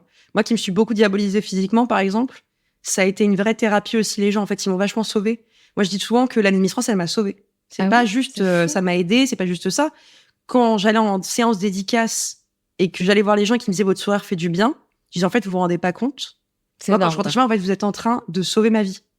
C'est-à-dire que j'étais tellement bas, j'étais tellement au fond du trou, psychologiquement, tu vois, parce que la relation qui s'était mal passée et que quand t'as autant donné et que je pensais vraiment que c'était l'amour de ma vie, tu vois, j'étais persuadée que j'allais finir ma vie avec. Et qu'en fait, malgré tout, il m'a laissé des cicatrices dans le miroir du fait de me dire que physiquement, j'étais pas à la hauteur et tout. Même si ça a été un électrochoc et que dans le fond, tout ce qu'il a fait a eu un bon impact, ça m'a mis des cicatrices à vie qui fait que je me suis vachement diabolisée dans le miroir. J'arrivais même pas à me regarder. Oh non! La société Miss France, elle dit souvent que je suis la Miss France la plus complexée qu'on ait jamais eue. C'est pas vrai? Très, très dur. Et donc, du coup, quand t'as l'écharpe de la fille la plus belle de France, hyper dur à gérer quand toi, tu te vois moche. Tu vois? Je me voyais pas belle. Je me voyais avec plein de défauts. Et du coup, et psychologiquement, j'allais mal. Tu vois, je pleurais beaucoup, etc. Donc, en fait, quand j'allais voir les gens et que je leur souriais, qu'ils me souriaient en retour, en fait, souvent, le premier sourire venait d'eux plutôt que moi. Et du coup, d'un coup, ça me lançait. Je parle souvent de la thérapie du sourire, le fait que le sourire sauve les gens. Bien sûr. Vraiment, je le pense. Bien sûr. Et moi, en fait, les gens m'ont sauvée. En fait, ils se rendaient pas compte, mais psychologiquement, ils ont sauvé ma vie. Je sais pas comment psychologiquement je me serais relevée sans eux, quoi. Tu sais pas de quoi la vie elle est faite. Je veux pas l'imaginer, tu vois, mais j'allais vraiment mal, quoi. Et je m'étais pas rendu compte que j'allais aussi mal. J'étais en burn-out mental. Donc, ils ont changé quelque chose à ma vie. Donc, je suis hyper reconnaissante de ça. Tu vois, la vie, elle m'a vraiment. Je crois au destin et j'ai vraiment une bonne étoile. Bah, tu peux aussi te féliciter toi, surtout. Enfin... Non, mais il y a eu des sacrifices. Pour ça, quand les gens me disent toujours, t'as de la chance, il n'y a pas que de la chance. Ouais. Parce que j'ai travaillé pour et vraiment, j'ai sacrifié beaucoup. Moi, j'aime pas du tout ces propos-là. Moi, je déteste la chance. Mais j'ai beaucoup sacrifié. Et la dernière fois, on me demandait comment je définis mon parcours. Je dis, c'est que du sacrifice, tu vois. Parce que. C'est pas vrai. Ouais. Mais c'est hyper hard. Non, parce que c'est dans le bon sens du sens du terme. Mais parce que je suis à la militaire. Donc, en fait, pour moi, il faut me mentaliser. C'est péjoratif quand même que des sacrifices. Non, c'est pas péjoratif le sacrifice pour moi. D'accord. Ah, je vois pas le sacrifice alors. Pour moi, le sacrifice, c'est, mais en fait, c'est de toi avec toi-même, sacrifier pour un objectif. En fait, c'est parce que tu sais où tu vas aller que tu sacrifies pour. Alors. Mais pas parce que tu le retrouveras jamais, ce que tu sacrifies. Tu penses qu'il faut impérativement sacrifier pour atteindre un objectif? Ah, je pense que, ouais, malheureusement, il faut. Ah ouais? Ouais. Je pense que sans sacrifice, tu peux pas aller au bout du truc. T'as besoin de te mentaliser, t'as besoin de te préparer et si tu passes par des échecs, etc., pour te relever, etc., parfois il faut sacrifier un peu. Moi, j'ai sacrifié beaucoup de ma vie privée, de mon perso, de temps, parce que j'avais des objectifs en tête et que je ne pouvais pas me permettre de perdre du temps ailleurs si je voulais vraiment donner 100% de moi. En fait, si tu sacrifies pas, tu donnes pas 100% de toi. En fait, ça prend plus de temps, quoi. Et alors, ça dépend des gens aussi. Il y en a qui peuvent dire, je prends un peu plus de temps, il y a un peu plus d'échecs, etc. Je suis peut-être une impatiente, mais quand je veux quelque chose et que je le veux à 100%, je sais que je dois sacrifier. Tu vois, là, il y a Miss Univers qui arrive, je sacrifie beaucoup. Je vois personne, je travaille vraiment beaucoup au quotidien. Tu restes focus, en fait. Ouais, je reste focus. J'ai pas de vie privée du tout, mais ça depuis 2 ans. Tu vois, j'ai vraiment mis de côté ma vie privée. Alors, je dis pas qu'il y a pas d'hommes dans ma vie, tu vois, de manière générale. Il y a des hommes que je rencontre, mais aucun ne reste. Enfin, je ne fais rester personne. Bien sûr. Parce que j'ai pas le temps, parce que je veux pas proposer ça à un homme non plus. Tu vois, je trouve que c'est égoïste de proposer si peu. Et puis surtout, en fait, je m'ennuie très vite. Donc, au bout d'un date, souvent, en général, ça s'arrête là. Bon, je m'emmerde, là, c'est pas possible. Ouais, je sens qu'il y aura pas de suite, donc je vais pas faire semblant, tu vois. Ouais, c'est vrai. Oui, tu perds pas ton temps, quoi. Ouais, je perds pas mon temps. Mais c'est vrai que le sacrifice, ouais, il y en a énormément. Enfin, je sors pas. Mais est-ce que c'est vraiment du sacrifice? Est-ce que t'as l'impression... Ouais. Ah oui? Ouais, tu vois, je loupe des annives. Je loupe des vacances. Je suis pas partie en vacances pendant 1 an et demi. Okay. Et pas de jour off pendant 1 an et demi du tout. Ok. J'ai pas pris. À un moment, j'avais compté pendant 6 mois, j'avais pas pris de un jour off. Pas un seul. J'ai travaillé tous les jours. Ouais, c'est un peu hard quand même. Ouais, mais parce qu'en fait, je voulais faire plein de trucs, tu vois. Donc, et aussi, j'adore ce que je fais. Alors attention, c'est là aussi, c'est du sacrifice, mais qui est calculé. C'est-à-dire que comme j'aime ce que je fais. C'est exactement ce que je voulais dire dans la question. Mais en vrai, ça reste du sacrifice parce que, à mon âge, ouais, t'as plein de sorties, t'as plein de trucs. Quand je vois mes potes qui sont tout le temps en soirée, qui me disent, allez, viens, ce soir, c'est ouf et tout. Je dis, bah ouais, mais en fait, non. C'est vrai que t'as 26 ans. Tu vois? Ouais. Mais en fait, là, non. Sacrifier aussi parce que le sport, tu vois. Moi, je peux faire 2 séances par jour de sport. Je suis en mode, et je vais aller dans le sacrifice de mon temps, mais aussi de l'énergie. C'est-à-dire que je vais aller toujours me surpasser. Moi, ma coach, elle sait très bien comment je marche. Elle va arriver à me dire, je suis sûre que t'es pas capable de faire la 500 tout de suite, tour de corde à sauter. Je fais, t'inquiète, je vais le faire. Et je vais être en PLS, mais je vais aller au bout. Et si j'y arrive pas, je peux dire que j'en parle pendant 3 jours. Pendant 3 jours, je vais l'appeler, je dis, putain, ma séance, c'était de la merde. Je suis dégoûtée. Faut que je revienne. Est-ce que je peux revenir ce soir? Je suis pas bien. Pour réussir à faire. Pour refaire ce que tu m'as dit de faire. Et elle sait que ça me motive. Tu vois. Au début, elle me faisait pas comme ça, et maintenant, elle a compris me percer. Plus tu vas me dire que je peux pas le faire, plus je vais le faire. Ouais, bien sûr. Donc, c'est un peu tout ça. Personne marche comme ça. Tu vois, il y a beaucoup de gens qui m'ont dit, Miss Univers, tu arriveras jamais, meuf, tu sais pas défiler. Parfait. Et je dis, bah, t'inquiète. C'est tout ce dont t'avais besoin pour te booster. T'inquiète, je vais le faire. Pas de souci. Tu m'as dit, je peux pas. Je vais le faire. Qu'est-ce qui se passe si jamais tu gagnes pas Miss Univers? Comment tu le vivrais? Alors, je parle jamais de défaite. Ça, c'est un truc. Je déteste qu'on me pose cette question parce qu'en fait. Merde! Mais non, mais dans le sens. Non, mais c'est bien que tu la poses parce que ça explique un peu le mental, mais je ne veux jamais mentaliser une défaite. Parce que si tu commences à la visualiser, t'as déjà perdu. Pour moi, en tout cas. T'as raison. Il faut toujours dire que tu es pas gagnante. Si je te pars en disant que potentiellement je vais perdre, c'est-à-dire que je visualise déjà pourquoi je pourrais perdre. Bah, faut que je trouve la solution tout de suite. Si tu dis, bah, potentiellement, je peux perdre parce que je sais pas défiler. Bah, problème, solution. Enfin, on va prendre des cours. Donc, pour moi, je ne peux pas visualiser une défaite parce que je me donne tous les moyens de gagner. Donc, je pars toujours en disant, je vais gagner. Il y a pas d'option, tu vois. Ça, c'est très mindset de sportif de haut niveau. Hein. Bah, ouais, un peu, tu vois, mais je me dis toujours, il y a pas, mais pourquoi je pourrais perdre? Et donc, du coup, je l'écris. Pourquoi je pourrais perdre? Alors, je pourrais perdre parce que ma robe, elle est pas assez dingue. Ok, on va la changer. Je pourrais perdre parce que je défile pas assez bien. Ok, bah, je vais prendre plus d'heures de cours de catwalk. Je pourrais perdre parce que mental. Ok, bah, je vais prendre. Tu vois, tout est solvable. Carrément. Et je ne pars pas à quelque chose sans me donner 100%. Donc, si la veille du départ, je sens qu'il y a un truc qui peut ne pas aller, je suis capable d'annuler. Tu vois, moi, je suis ce genre de personnalité. Wow. C'est 100% ou rien. Donc, incroyable. Mais c'est dingue. Mais je veux pas m'analyser. C'est-à-dire que, dis-toi, c'est tellement taré que moi, j'ai dit à mes parents, vous prenez pas de billets pour le Salvador, parce que c'est au Salvador, l'élection. D'accord. Par contre, si je gagne, le lendemain, je suis à New York, prenez des billets pour New York. Donc, mes parents, ils ont acheté un billet pour le 19, l'élection 18, pour New York. Je les ai obligés. Je dis, si vous ne faites pas, je vais perdre. Il faut qu'on soit tous dans le mindset où je gagne. Oui. C'est-à-dire que. Non, mais j'adore. Il n'y a pas d'option. Mais Diane, je te veux à mes côtés tous les jours, en fait. mais je veux. Il y a un truc, et je pense que plus tu m'en. Le soir, je m'oblige, avant de dormir, de repenser à l'élection pour rêver du couronnement. Incroyable. Plus tu visualises le fait que tu peux avoir la couronne sur toi, plus tu vas l'avoir. Ça, il faut retenir, les gars. Tout ce qu'elle dit, Diane, les gars, mais notez sur vos carnets. Potentiellement, ça va pas être le cas. Non, mais c'est génial. Mais c'est vrai qu'à Miss France, c'était ça. Miss France, tous les jours, je me disais, tu vas gagner. Il n'y a pas d'option, tu perds. Tu vas gagner. Tu vois la couronne, ok. Tu la vois. Visualisation à mort.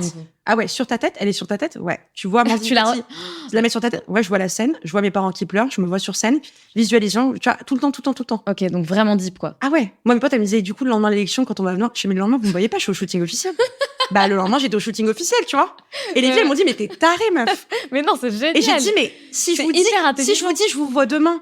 Mais j'arrive déjà avec un mental de perdante. Mais grave, t'as tellement Donc, sur scène, dans mon regard, il y a un truc où tu perds confiance. En fait, plus tu visualises. Dingue. Bien sûr. Plus tu visualises. Tu vois, les élections, j'essaie vraiment de la faire. Je vois le passage en maillot de bain, je vois le truc. Et du coup, plus tu le visualises, plus tu arrives sur scène confiante en toi, parce qu'en fait, tu l'as déjà vécu d'une certaine manière. T'as déjà gagné. Non, mais t'as déjà vécu chaque étape. Bah oui, bien sûr. Donc, je vois le moment du passage en maillot, donc je vois le truc. Donc, en fait, ça t'adonne une assurance, parce que dans ton cerveau, tu l'as déjà vécu. Donc, ça enlève déjà une part de stress, parce que tu l'as plus la surprise. Tu l'as déjà vécu. Tu vois? Incroyable. En tout cas, sur moi, ça marche comme ça. Mais je sais que non, mais je pars toujours en étant gagnante. Tout le temps. Quand les gens me disent, mais c'est quoi ton prochain projet? Je fais, mais respecte-moi, je pars à Miss Univers. Enfin, ils disent, mais c'est quoi l'après? Attends, déjà, laisse-moi finir ça. Enfin, je comprends pas le principe de me dire l'après, c'est que tu crois pas en moi. Donc, tu peux pas faire partie de mes potes. Si tu crois pas en moi, tu peux pas. Tu dégages. Non, mais, et du coup, mes potes, elles partent comme ça. Donc, quand tu seras à Miss Univers, nous, on est en train de prendre des vacances. Peut-être, on partira à New York. Du coup, je suis, bah ouais. Ah, elles savent qu'elles doivent te parler quand tu seras à Miss Univers. Elles savent toujours. On part toujours comme si c'était fait. On part toujours, mais vraiment. Et du coup, c'est un mental. Mon agent et tout, je lui dis, bon, faut que t'apprennes comment je suis. On dit jamais tu seras, on dit tu es, tu machin. Enfin, c'est vraiment un mental. Il faut y aller et tout. Elle m'a dit ok maintenant. Et en fait, ils sont tellement à fond maintenant que tout le monde est vraiment persuadé que je vais gagner. Je trouve ça génial. Mais même moi, là, c'est bon. Je pense que tu vas gagner. Maintenant, quand on signe avec des marques, tu vois, pour de l'influence, on dit alors attendez, parce que compliqué, parce que quand Diane sera Miss Univers, Et ils disent, mais attends, elle a pas gagné. Ouais, mais alors, ça marche pas chez nous, on peut pas dire ça. Donc, attendez. Et il y a des mails qui sont, mais moi, je les lis, je suis morte de rire, en vrai, parce que, à force, tu vois, d'avoir ce truc-là un peu fucked up, d'être trop comme ça. C'est dingue. Je me dis, il y a des mails, ils ont aucun sens. Enfin, je me dis, après l'élection, on va lire, on va pleurer de rire, parce que vraiment, on part loin. Là, donc, le contrat doit se terminer le 2 novembre, parce que c'est le départ de Diane. Donc après, c'est vrai qu'elle ne sera plus en engagement avec la... Je me dis, mais les gens doivent se dire qu'on est tarés, tu vois. Mais en même temps, c'est un mindset, et je trouve que c'est une manière. Moi, les gens disaient, t'as trop confiance en toi, mais pas du tout. En fait, justement, j'ai pas confiance, c'est pour ça que je suis obligée de faire ça. Ah, intéressant. C'est parce que j'ai pas confiance en moi que je suis obligée de surdoser, tu vois, fake it until you make it. Ouais, bien sûr. Hyper vrai.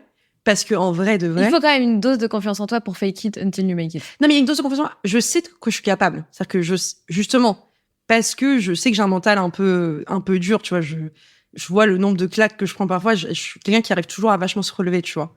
Mais, dans le fond, sur l'aspect physique, par exemple, je suis la meuf qui a moins confiance en moi, c'est catastrophique. D'ailleurs, tu le vois avec les mecs, je suis la meuf la moins confiante. C'est pour ça que je passe beaucoup par l'humour. Incroyable. Je me cache physiquement. Je parle beaucoup avec les mains, c'est une manière de distraire pour qu'on me regarde moins, tu vois. Je déteste quand les gens me fixent. C'est un truc, moi, je peux merde, pas, ça fait 40 minutes que je la fixe, les gars. Ouais, mais parce que je vois que c'est parce que tu m'écoutes. Ouais, okay. Pas parce que tu veux me regarder physiquement. Ah oui, d'accord. Tu vois, mais moi, un mec qui mate, ça me met mal à l'aise, je peux mourir.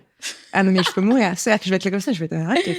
Regarde ailleurs. Et tu disais que justement, l'aventure Miss France t'avait aidé à te réconcilier un petit peu avec toi, avec ton corps? Non, ça m'a fait comprendre que c'était pas une priorité. D'accord. Ça m'a pas réconcilier. Ah, d'accord. Ok. C'est-à-dire que je suis toujours, tu vois, je passe ma vie à pas demander, ça va, je trouve que j'ai regrossi, parce que j'ai pris 10 kilos, du coup, pendant Miss France. Oui, c'est vrai. Voilà. Donc, là, tu trouves pas que j'ai regrossi, ça va et tout. Physiquement, là, ça va, le make-up, ça va. Je vais être hyper stressée parce que moi, je sais que je suis pas bien. Mais pas parce que j'ai peur de ce que les autres pensaient, parce que vraiment, dans le fond, ça, je m'en fous. Mais vraiment, moi, face à moi-même, comme parfois, je veux pas me regarder dans le miroir quand je me dis je veux pas, parce que sinon je sais que je vais avoir des trucs pourris, donc ça va me pourrir mon moment, tu vois. Donc, on va l'éviter. Thank God. Toutes les meufs, elles doivent être là. Mais attends, mais moi, je rêve de me regarder dans son les gens, quand je dis ça, ils disent arrête d'être hypocrite, c'est pas vrai. Je dis, mais non, en fait, c'est horrible parce que c'est pas parce que t'as une écharpe de beauté que ça définit qui tu es, tu vois. Bien sûr. Et ça ne définit pas comment tu te vois, surtout. Voilà, surtout. Donc, non, c'est un vrai souci. C'est pour ça que j'essaie de vraiment de. Et surtout, tu as un métier difficile par rapport à ça. C'est-à-dire que tu es H24 exposé. Et tu représentes l'enveloppe physique la plus belle de France. Tu vois ce que je veux dire? Ouais, après, comme j'ai beaucoup assumé qu'il y avait un truc à ce moment-là, moi, j'ai dit chacun a le sens de son écharpe. Moi, le mien n'était pas la beauté. Moi, le mien, c'était, je voulais vraiment être un porte-parole. Okay. Je voulais vraiment être une inspiration sur les jeunes dans le terme de parcours on peut changer sa vie, tu vois. On peut avoir ce truc-là, ce déclic de se dire, on se réveille un matin. Par contre, faut se donner les moyens, parce que si tu attends que la vie, ça te tombe dessus, ça arrivera pas. Clairement.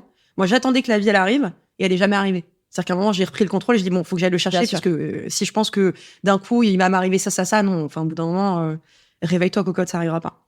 Mais donc, je voulais plus être une inspiration à ce niveau-là, même dans le terme boulot, que dans le terme beauté, tu vois. Et je l'ai dit très vite. Et c'est pour ça que j'ai vachement assumé quand j'étais fatiguée, quand j'avais des boutons. Tu vois, je me suis montrée plein de fois sans make-up.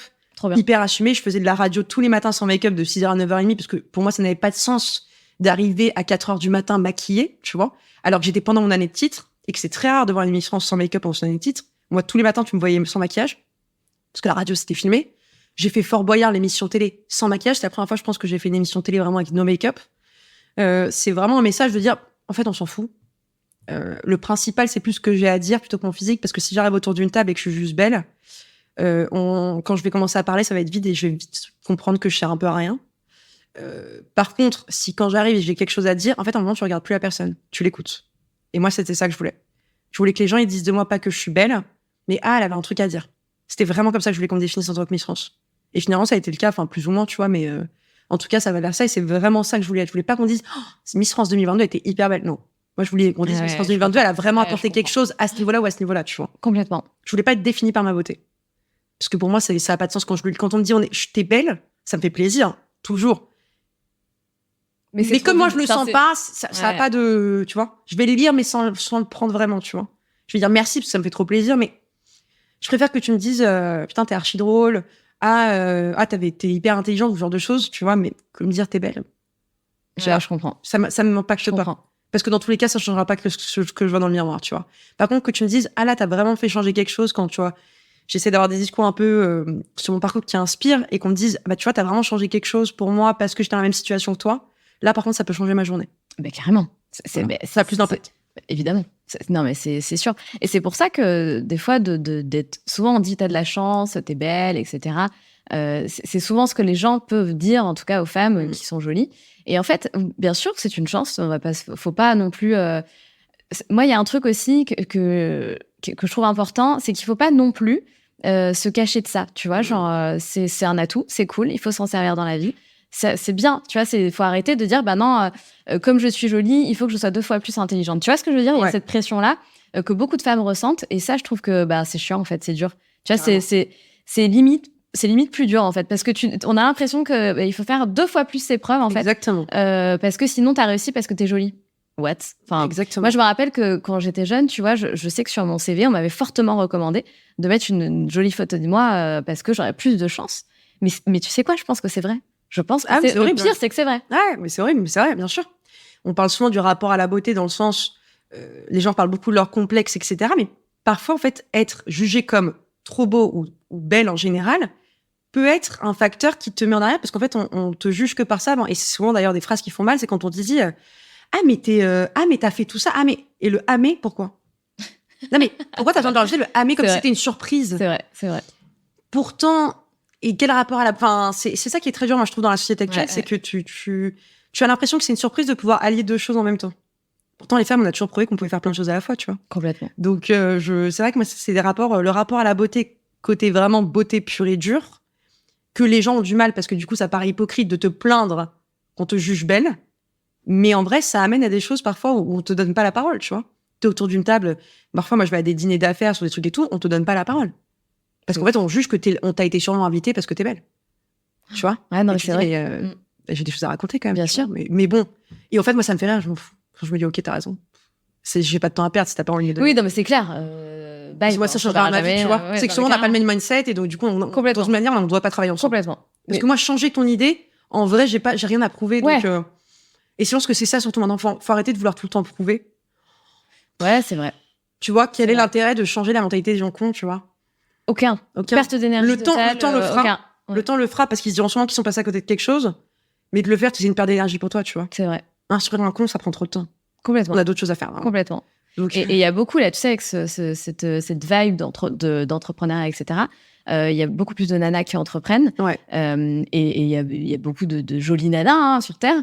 Et du coup, souvent, ces entrepreneuses-là, c'est toujours pareil, tu vois. C'est ouais, mais elle réussit parce qu'elle est mignonne. Et tu vas sur LinkedIn ou sur Instagram, machin, et c'est souvent ce genre de remarques. Et c'est vrai que c'est insupportable, tu vois. C'est vrai que c'est insupportable. T'as envie de dire, mais ta gueule, en fait. Enfin, stop, sors de ça. Enfin, sors de ça. Ouais, c'est vraiment... Sors de ce truc-là, quoi. Ouais, c'est old school de ouf. Tu vois? Ouais, je suis d'accord. C'est terrible. Ouais, et puis en plus, le rapport à la beauté, parce que t'es belle pour quelqu'un, mais t'es pas belle pour une autre. Donc en fait, on est tous beaux pour quelqu'un. Donc en fait, ça n'a pas de sens. Voilà. Juste, tu crois vraiment que la nana qui arrive à faire un truc extraordinaire, qui porte un super projet et qui en est là où elle est aujourd'hui, elle y arrive parce qu'elle est belle? Enfin, à quel point il faut être débile pour penser ça, tu vois? Enfin.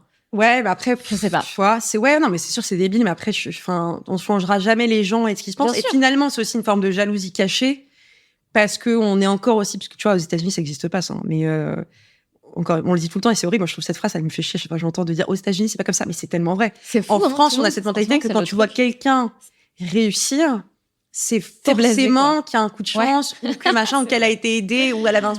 Non, t'as aussi des gens qui voient. Et puis, en fait, et même si c'était le cas, et même si c'était ça, mais vas-y, en fait, prends-la comme exemple. Ouais, non, mais tu prends-la comme exemple.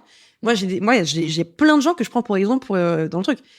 J'adore Anthony Bourbon, tu vois, qui est un copain aujourd'hui.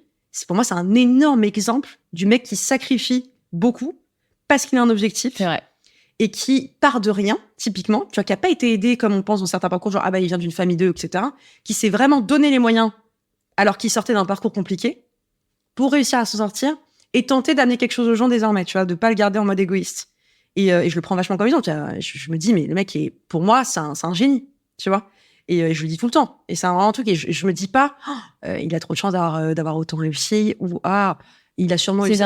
Non, c'est une inspiration. Je me dis, mais bravo, et explique-moi comment t'as fait, et c'est quoi, par où t'es passé, tu vois. Et c'est vrai que on a moins cette mentalité-là en France parce que ça nous ennuie, mais parce que aussi les gens se mettent des barrières eux-mêmes, tu vois, de se dire qu'ils sont pas capables de le faire. Et donc, du coup, ils se disent... C'est rassurant. Ouais, c'est rassurant parce qu'ils disent, moi, mais non, je pourrais pas faire ça. Mais si tu peux, mais tout le monde peut le faire. C'est pas, la personne n'est pas surhumaine. Vraiment. Tout le monde peut se lever un matin et dire, par contre, il faut sacrifier un peu de ce que tu fais. C'est-à-dire que peut-être que tu dormais beaucoup, ou peut-être que tu adorais passer du temps devant ta télé, ou peut-être que tu adorais passer du temps à sortir ou faire du shopping. Ouais, effectivement, si tu vas atteindre ça, va falloir travailler un peu plus, faire plus d'horaires, passer par des échecs, parce que les gens ont très peur de l'échec aussi. Donc, ils préfèrent se conformiser à dire, moi, mon boulot, il est stable, machin, que de prendre le risque de se retrouver un peu face à un échec. Moi, les échecs, j'adore prendre des échecs. Parce que chaque échec que je prends, ça me pousse à aller chercher une solution. Tu vois, je l'ai dit dans ma vidéo, c'est dans tes moments de faiblesse que tu trouves tes plus grandes forces, parce qu'il faut apprendre à te relever. Et chaque problème a une solution. S'il n'y a pas de solution, il n'y a pas de problème. Donc, il faut toujours aller chercher ce truc-là. Et c'est quand tu vas chercher que toi, tu te développes, parce que c'est ta créativité qui va aller chercher. Les gens les plus malins sont ceux qui réussissent le plus, parce qu'en fait, ils ont l'habitude de gérer des problèmes.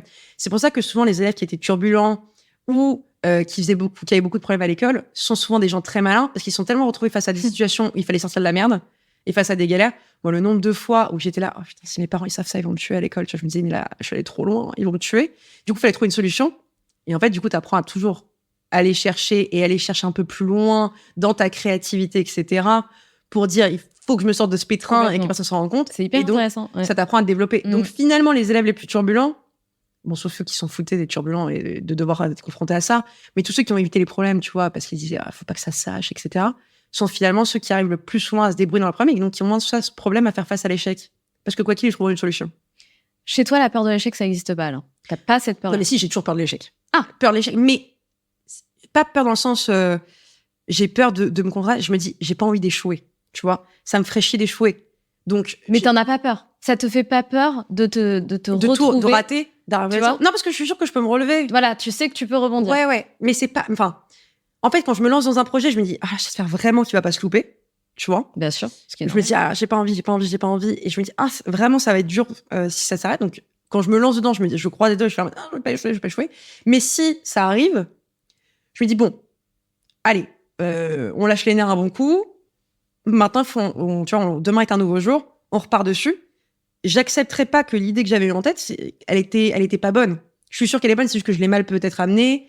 Peut-être qu'il y avait d'autres choses à faire ou quoi que ce soit. Mais voilà, on va les retourner, on va aller rechercher autre chose. Juste d'une manière, chaque solution, vraiment, je pense qu'il faut juste détourner le truc, aller chercher le fond. En fait, il faut se confronter à l'échec. C'est pourquoi t'as échoué. Pourquoi, comment? C'est pas de dire, bon, j'ai échoué parce que c'était pas le bon moment. Non. Il y a quelque chose, peut-être que t'as mal fait les choses, peut-être que t'avais mal analysé les chiffres. Bien sûr. J'en sais rien. Reprends le truc, regarde, accepte de dire que t'as pas été bon, faut pas avoir d'ego. Tu vois, moi, je dis toujours dans mon taf, que ce soit dans l'immobilier, etc. Quand je suis pas bonne, dites-le moi. Tu vois? J'accepte de dire, tu vois, quand parfois je dis, j'ai trop envie de faire ce projet-là et que c'est mon agent qui gère au milieu et qu'elle me dit, écoute, ça a été refusé. Ok, pourquoi? Elle me dit, dis-moi juste pourquoi. Va demander pourquoi. Pourquoi ils veulent pas de moi? Pourquoi ça a été refusé? Je veux comprendre, en fait. Et s'ils disent, mais déjà, c'était pas notre image, pourquoi? C'est quoi? Parce que moi, ça me dérange pas de changer, tu vois. Peut-être que vous allez dire que c'était trop comme ça. Peut-être que je vais vous dire, ça, je pourrais jamais, parce que là, je vais pas non plus me travestir, tu vois. Mais, ou alors, vous allez me dire, il manquait ça. Ok, c'est pas grave, je vais changer. Mais ça me dérange pas qu'on me dise. Ou alors, elle était pas à la hauteur. Ok, mais dites-moi pourquoi. Pas de problème, j'ai pas d'ego. Tu vois. C'est constructif, quoi. Tu t'en sers. Ouais, mais je pense qu'il faut vraiment être l'ego de côté, même vraiment. Tu as raison. Il faut dire merde. Tu vois, moi, quand les gens ils déconnent avec qui je travaille, je leur dis, là, par contre, franchement, c'est nul. Mais c'est pas grave. On va le changer. Mais je vais pas te dire que c'est bien si c'est pas bien. Là, ce que t'as fait, c'est pas bon. Alors, pourquoi? Je sais pas, dis-moi. Mais regarde toi-même, relis ce qu'on a fait. Pas ouf. Il manque quelque chose. Pas grave. On reprend. On repart de zéro, tu vois. Mais, et tout comme en amitié ou en amour. En amitié, là, ce que t'as fait, c'est pas ouf. Moi, j'ai un sens de l'amitié qui est hyper carré. Je suis dure, du coup. Mais tu peux pas, tu vois, il y a des termes auxquels tu peux pas déroger, quoi. Tu touches pas au chéri de ta pote. Oui. Tu vas pas avec un ex de ta pote. Tu dragues pas un truc. Oui, ouais, mais complètement. Attention, de nos jours, c'est pas si simple.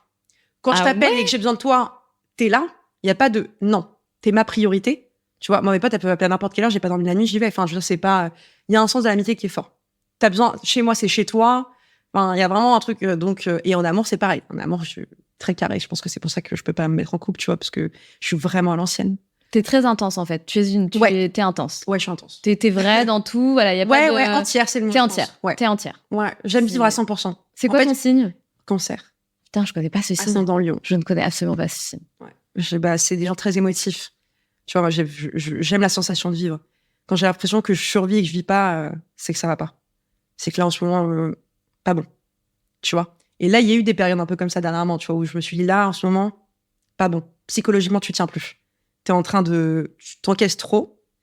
Et il va falloir que tu le vives, parce qu'à force d'encaisser et de rejeter en disant, j'ai pas le temps, tu vas arriver à un moment où tu vas t'étouffer et donc tu vas vivre toutes les émotions d'un coup. Donc il faut accepter, il y a eu des moments durs dans le perso, encaisse, prends-les maintenant, ça y est.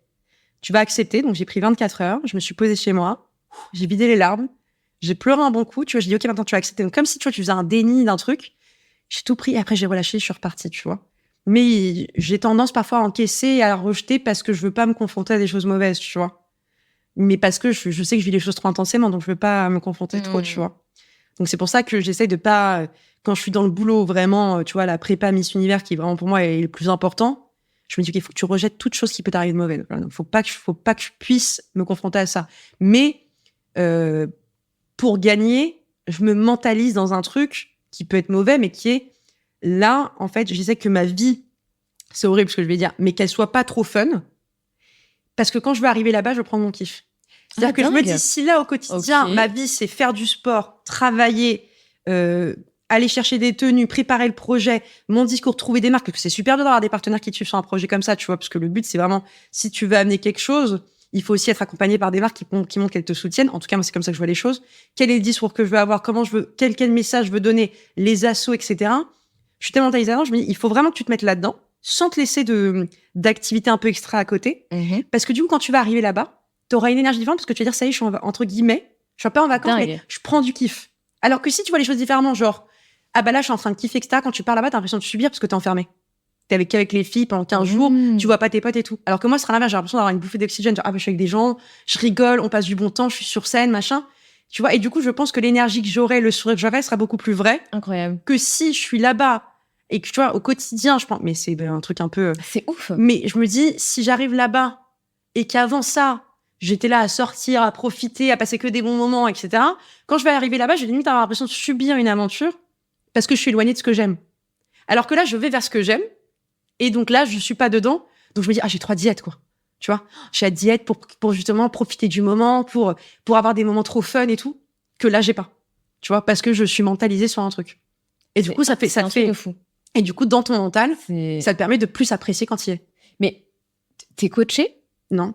T'as jamais eu de coach? Non. Je me coach moi-même. C'est dingue. Tu vois, je me mentalise. Mais peut-être que je fais des trucs à la con. Tu vois, ça se trouve, quelqu'un va me dire, mais attends. Non, mais c'est très, on va dire, il y a beaucoup de discipline et de rigueur dans ta manière de fonctionner et de voir les choses.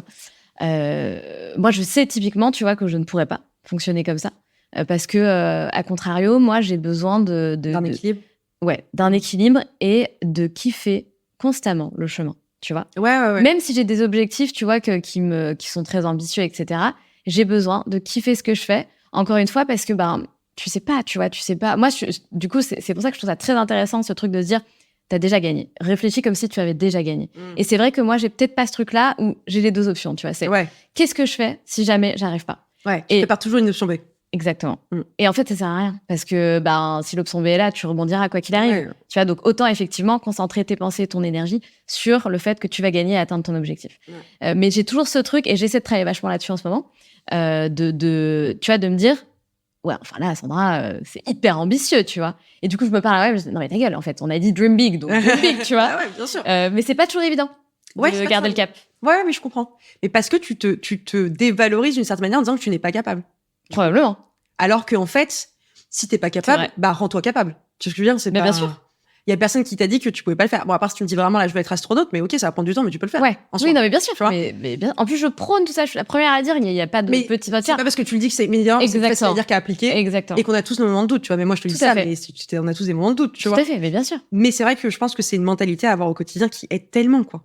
Parce qu'au pire, tu te prends un mur, mais c'est pas grave, tu vois. Il y a personne qui est mort d'un échec, tu vois. Je veux dire, au pire, tu te prends une tollée. Si t'as un rêve, dis-le, quoi. Non, mais grave. Mais t'as raison, mais il faut se pousser à truc, mais je comprends que ce soit pas toujours simple, tu vois, mais c'est vrai que il faut se mentaliser. Mais par contre, sur le truc du kiff, tu vois, quand tu dis, moi, j'ai besoin de kiffer tout du long, en soi, moi, je kiffe ce que je fais. Ah, voilà. Parce que c'est ça, le truc. C'est qu'en fait, c'est là. Non, parce que tu sais, je disais, moi, je veux toujours être heureuse.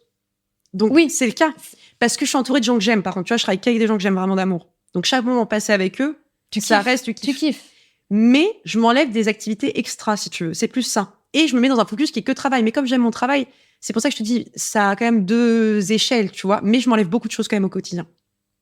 Une femme qui est vraiment une représentation de la réussite pour toi, ce serait qui? De la réussite, quand je parle de réussite, c'est pro, perso, c'est global. Hein. Alors, c'est une bonne question. Peut-être, et tu l'as reçu Caroline Receveur, tu vois, dans le sens, parce qu'elle a aussi fondé sa famille et tout. Moi, je trouve que ça reste aussi ça, la vraie réussite. C'est le moment où tu arrives à avoir et ta stabilité pro et perso. Fonder une famille, pour moi, ça reste pour ce que j'attends le plus, en tout cas, dans mon épanouissement personnel. Donc, elle, là-dessus, je la trouve hyper inspirante parce qu'elle arrive à joindre les deux, même si elle a beaucoup parlé du fait que ça a été difficile pour elle de joindre les deux bouts. Et c'est pour ça qu'elle a arrêté pas mal de choses aussi dans le pro, tu vois. Mais je la trouve hyper inspirante parce qu'une nana hyper créative, qui lâche pas, qui va sur plein de projets différents sans avoir peur, tu vois, parce qu'elle est vraiment vers des choses comme ça, qui a fait quand même un revirement de carrière à 360. On l'associe plus du tout à la télé-réalité aujourd'hui, alors que ça reste son premier parcours. Je trouve que ça, bravo, culotté, parce que c'est difficile de se détacher d'une image qui colle à la peau et d'avoir cru que tu y arriverais, tu vois. Parce que vraiment, je pense qu'elle a jamais lâché le truc que, de toute façon, je vais dégager tout ça de ma vie, tu vois. Et qu'elle a utilisé, du coup, comme tremplin en lumière. Et après, elle a changé totalement d'audience et d'influence. Et là-dessus, hyper intéressant, avec son petit bout de famille qui part, qui fait son chemin. Je trouve ça cool, ouais. Et qui même, tu vois, quand elle le sent plus, qu'elle est plus heureuse dans ce qu'elle fait, qu'il lâche les projets, alors que ça, c'est ouf. Elle s'est définie par ça pendant des années. Complètement. Elle est capable de dire, je lâche tout. Et ça, je trouve ça ouf. Je suis d'accord. Parce qu'elle a été capable de dire, je mets un stop à ce qui me définit depuis des années, l'entrepreneuriat qui m'excite au quotidien, parce que mon épanouissement personnel, il est plus là. Absolument. Et ça, c'est ouf. Ça, c'est exactement ce que j'aime dans son parcours. Plus que l'entrepreneuriat en lui-même, que je trouve dingue. Mais là, c'est le fait de dire, en fait, fuck it, je suis mon instinct et ce qui me rend heureuse. Et là, c'est pas ça. Ouais. Donc, j'arrête tout. C'est exactement le mindset que j'essaie de m'accorder au quotidien. C'est-à-dire, si ça me rend pas heureuse, ça dégage. C'est pas grave. On reprend autre chose, on va sur un autre truc, mais là, je suis mon instinct, c'est pas bon. Même si ça prend du temps, parce que j'imagine que ça a quand même été une décision réfléchie, tu vois. Elle a suivi son instinct et ça, je trouve que c'est hyper culotté, tu vois. C'est hyper fort. Ouais, c'est très fort comme message. Ouais, mais même, je trouve que c'est une des décisions les plus difficiles à prendre, tu vois, genre, quand c'est ton bébé, quand tu crées un business, c'est une extension de toi, tu vois, c'est énorme. Et de se dire, ok, je me détache de toutes mes marques, de tous mes bises, tu vois, moi, j'aurais limite peur de perdre mon identité, en fait. Bah oui, c'est ça. Ouais, puis son équilibre quotidien, parce que ça restait son truc, tu vois. Ouais. Et donc, elle est repartie de zéro, en fait, d'une certaine manière. Et là-dessus, ouais, je lui vois une inspiration, tu vois. D'avoir réussi à faire ça. Totalement d'accord. Franchement, chapeau bas. Pas simple. Complètement d'accord. Je voulais te demander si tu avais des futurs projets. Donc, effectivement, on ne parlera pas de ça, j'ai bien compris. Il n'y a pas de futurs projets, mis à part si, il y en a parce qu'il y en a qui viennent avec, tu vois. Moi, je pense que j'ai vraiment envie d'aller vers quelque chose dans lequel je me sens bien. Et aujourd'hui, ce qui me rend heureuse, c'est le partage parce que comme je suis une ancienne très grande complexée, surtout à l'oral, tu vois, j'arrivais pas à prendre la parole en public, moi. Ah bon? Je vomissais avant mes oraux et tout. Je pars de très loin. Mais non. Ouais. C'était horrible à l'école. Peur des autres? Ouais, non, mais juste, je me sentais pas crédible à l'oral, quoi. Je me disais, mais et je vais m'afficher, en fait. Donc, tu pensais que t'allais dire n'importe quoi? Ouais, j'allais dire n'importe quoi. Ouais. Donc, je pleurais avant mes oraux. Je disais à ma mère, si je la supplie toujours de me mettre des arrêts maladie. Ce qu'elle faisait à force, parce qu'elle voyait que je me rendais malade moi-même. En fait, je tombais vraiment malade, quoi. Je me mettais à vomir, quoi, vraiment de stress. C'est ouf. Donc, je me disais, je veux pas. Et j'ai appris à travailler dessus. Et je trouve qu'en fait, finalement, la prise de parole en public n'est pas quelque chose d'inné, c'est quelque chose qui s'apprend. Il y a des codes. Donc, là-dessus, j'aimerais bien. En fait, il y a plein de choses sur lesquelles je veux aller. Mais ouais, aider les gens à reprendre cette confiance-là et surtout d'apprendre les codes de la prise de parole en public. Super. Et à côté de ça, je pense que j'ai l'ADN Miss maintenant à vie. Et j'aime coacher là-dessus, tu vois. J'adore aider les filles à atteindre ce rêve-là de devenir Miss et de réussir à les aider. Complètement. Je pense que sur le long terme, voilà. Mais je réfléchis doucement à peut-être faire une formation de Miss, tu vois. Je sais pas sous quel terme le mettre. Ça? Aider une fille qui a envie d'atteindre ce rêve-là d'être Miss à devenir Miss. Lui donner les codes pour être Miss. Mais donc, hors concours. C'est-à-dire, ça ne serait pas relié au... Non, hors concours, des filles qui candidatent. Incroyable. À titre local, régional. C'est cool. Et de créer, en fait, ce qui existe dans les autres pays d'ailleurs. Hein. Aux Philippines, ça existe, c'est une énorme école des Miss, c'est une institution. Au Brésil aussi, c'est des institutions, les écoles des Miss, c'est-à-dire que c'est bondé à l'année, tu vois, vraiment, parce que là-bas, c'est un objectif de devenir Miss. Et nous, c'est vrai que ça prend de plus en plus une ampleur en France de devenir Miss. Aujourd'hui, je pense que j'ai réussi à comprendre les codes, tu vois, enfin, je veux dire, même si, encore une fois, il n'y a pas de schéma de Miss parfaite. Par contre, tu peux apprendre plein de choses pour te permettre d'y aller à l'aise. Mais c'est des codes qui peuvent t'aider d'ailleurs pour les Miss ou dans la vie quotidienne. Complètement. Parce qu'il y a des règles de bienséance, il y a aussi, tu vois, apprendre à se maquiller, à se coiffer, à défiler, le sport, etc. Prendre confiance en toi. Le mental, voilà, préparer un discours, comment réussir à tenir une audience, etc. Ça peut t'aider au quotidien, même pour l'introduire dans l'embauche, tu vois. Donc, peut-être un truc autour de ça. Quoi exactement? Je ne saurais pas te le définir avec une école pour l'instant, mais quelque chose autour de ça. Une formation, en fait. Ouais, une école, une formation, ouais, je sais pas comment tu peux le donner, mais ouais, un peu là-dessus, ouais. Et parce que aussi Miss France, ça restera ma famille pour toujours. C'est fou ce truc, hein. Vous avez tout ça, enfin c'est vraiment ce qui ressort, c'est une famille quoi. Ah oui, c'est une famille. Moi, la société Miss France, tu vois, avant l'interview, là, quand j'ai appelé une personne de la société Miss France, tu vois, en disant ce matin, je suis fatiguée et tout, tiens, rebousse-moi un peu, c'est ma famille en fait. On vit pas, moi je vais les voir 2 fois par semaine, je n'oublierai jamais ceux qui m'ont tendu la main. Sans eux, ma vie, elle n'aurait pas basculé. Donc c'est sans les Français, mais c'est aussi sans les personnes qui m'ont accompagné pendant 1 an, donc ils sont dans l'ombre et ils te donnent la lumière, tu vois. C'est hyper dur comme métier, ouais. C'est-à-dire que toi, tous les ans, t'as un nouveau bébé qui arrive, tu lui donnes la lumière et après il s'en va. Et il vole de ses propres ailes, tu vois. Et il crée quelque chose de grand, etc. Ouais. Quand toi, tu restes là. Et du coup, moi, je veux pas oublier d'où je viens. Et c'est vraiment, c'est ma deuxième famille, quoi. Je suis leur petit bébé. Et au début, ça fait peur. Tu te dis, est-ce qu'ils vont aimer le prochain bébé quand t'as la nouvelle qui arrive, tu te dis, mais ils vont m'oublier. Et en fait, tu te rends compte que c'est comme avoir 2 enfants, t'aimes le deuxième autant que le premier. Oui, c'est vrai. Mais il faut l'accepter. Je suis d'accord. Ouais, je comprends. Tu vois, moi, ça me faisait plus peur ça que de plus avoir de lumière. Tu vois, je me disais pas, parce que souvent, quand tu finis d'être Miss France, tu te dis, je perds la lumière, c'est plus moi Miss France en titre et tout. Ça, moi, ça allait. Tu vois, je me suis dit, non, mais c'est à toi, maintenant, t'as donné toutes les cartes en main, donc c'est à toi de pas décevoir. Par contre, j'avais trop peur qu'ils m'oublient, ma famille Miss France. Je me disais, est-ce qu'ils vont pas arrêter de m'appeler et tout? Tu vois, je me sentais un peu comme le bébé, tu vois. Je me disais, mais m'oubliez pas et tout. Mais on va jamais t'oublier, t'es notre bébé, on t'a vu grandir, tu vois. Et j'étais là, mais bon, vous allez en avoir un nouveau et tout. Est-ce qu'il est aussi bien que moi? Est-ce qu'il est aussi cool que moi? Non, ça, tu vois, non, mais souvent, ça arrive. Bah, oui. Parce que ça te fait stresser, tu vois. Moi, je l'aime tellement, la nouvelle Miss France, c'est mon bébé. On a 7 ans d'écart. Ah ouais? Ouais. Waouh. Elle a 18 ans. Waouh. Donc, c'est mon petit bébé, tu vois. Je l'aime à 19 ans maintenant. Je l'aime d'amour. Donc, j'avais pas du tout ce sentiment-là. Moi, j'ai envie de la protéger. Je me disais, attends, tu vas prendre, ça va être dur, hein. La presse, elle est pas facile. Les gens, ils vont critiquer. J'avais peur pour elle, parce que je me suis dit, moi, à 18 ans, je serais pas capable. Donc, j'avais peur pour elle plus qu'autre chose. Donc, j'ai pas eu ce sentiment-là de. T'as beaucoup d'amour à donner, toi. Hein. Ouais, j'aime l'amour. Ouais.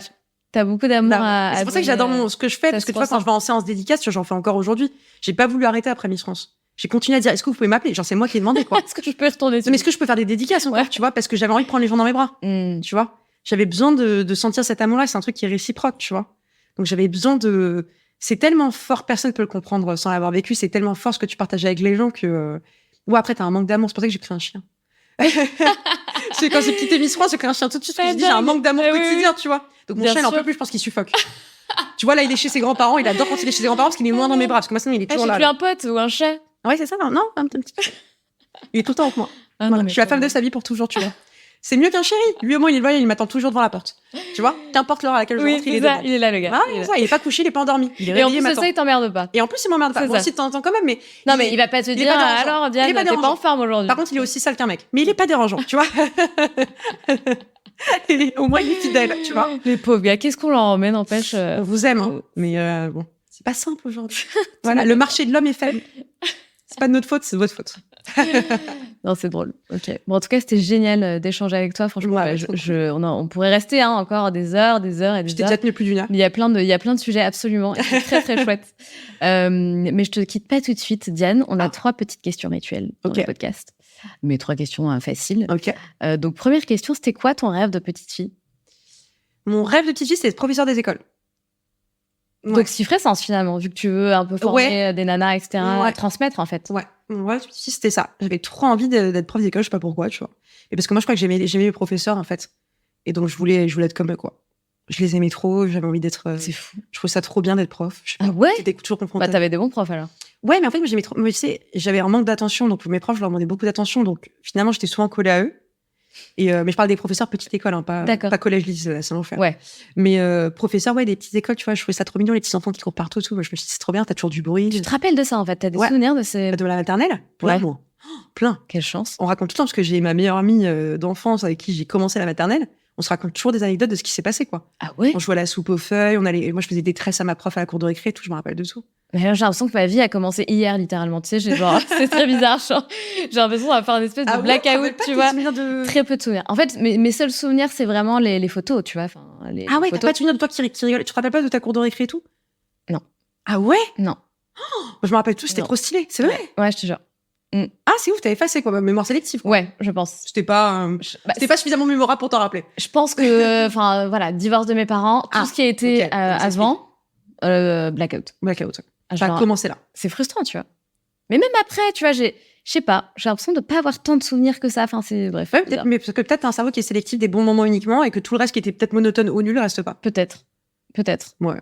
Bon, après, c'était pas Restauration, c'est pas non plus les trucs de ouf dont je me rappelle de. Oui, non, mais du coup, je trouve ça dingue. J'aimerais trop avoir des souvenirs. Ouais, je sais pas. Je trouve que c'est important, tu vois, d'avoir des petits souvenirs C'est qu'il faut avoir une hypnotiseuse. Elle va te tout retrouver. Ah ouais? Ouais. Ok. Tu vas aller chercher dans le J'ai déjà fait de l'hypnose, mais bref, autre sujet, mais on s'en base dans un autre truc. Mais j'ai pas eu de, tu vois, Après, c'est pas pour ça que j'y allais, mais j'ai pas eu de révélation. Ah ouais? Non. Ouais, j'ose pas, c'est tout ça. Ouais, ah, c'est chouette. C'est très, très chouette. Ouais, je sais pas, j'ai pas envie forcément qu'on ait fouillé dans les trucs, tu vois, je me dis... Oui, voilà, faut en avoir envie. C'est hyper intrusif, quoi, tu vois. Complètement. Ouais, puis surtout, des fois, ça ouvre des tiroirs... T'as pas envie de les jouer, surtout tu les as fermés, vraiment, t'as pas envie de les jouer, là. Voilà, c'est ça. On va éviter tout ça. Complètement. Deuxième question, madame. Deuxième question. Mantra, philosophie de vie, qui te guide dans la vie? De vivre ma vie, en gros, comme si chaque jour, c'est le dernier. Ça te va très bien. Ça te colle à la peau. Ouais, ça, et ouais, que finalement, mon seul objectif sur Terre, c'est d'être heureuse et de rendre les gens que j'aime heureux. C'est tout, tu vois. Je me pose pas plus de questions que ça. Le reste, ça va, ça vient. Mais c'est ça le plus important, quoi. Vraiment vivre chaque jour comme si c'était le dernier. Si demain tout s'arrête, pas de regret. Parfait. J'aurais kiffé jusqu'à la dernière seconde. Ce que je dis à chaque fois, maman, je dis, c'est maman, si m'arrive un truc demain, je veux vraiment que tu me dises que j'ai kiffé jusqu'à la dernière seconde. Elle me dit pas des choses pareilles et tout. Je fais non. Comme ça, tu le sais, tu vois. Tu pars pas en disant, je suis triste pour elle. Non, parce que quoi qu'il, j'ai kiffé. Je ferai le bordel là-haut, t'inquiète. T'inquiète pas pour moi, ça ira. Pas peur alors de tout ce qui est... Mort? Ouais. Peur, je suis assez rationnelle. On doit tous mourir un jour. Tu vois? Peur que ça arrive trop tôt, ouais.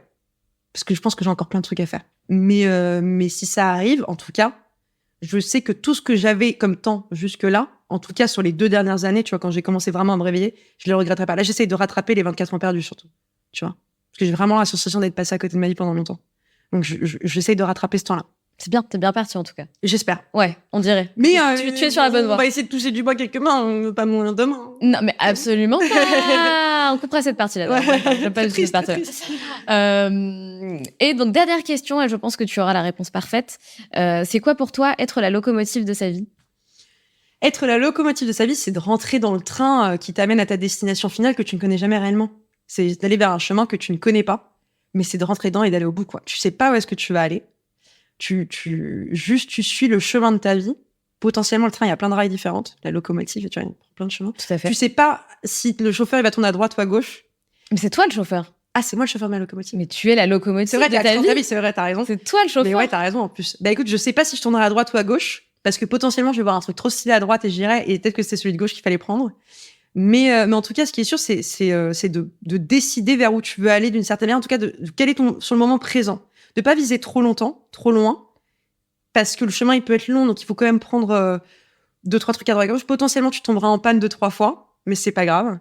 Mais ouais, c'est de prendre le pouvoir de ta vie, mais on le dit tellement souvent en ce moment, mais bon, c'est important de le répéter. Bien sûr. Et puis d'aller vers tes objectifs finaux, quoi qu'il arrive, et que le principal, c'est que dans la locomotive, tu prennes ton pied, quoi.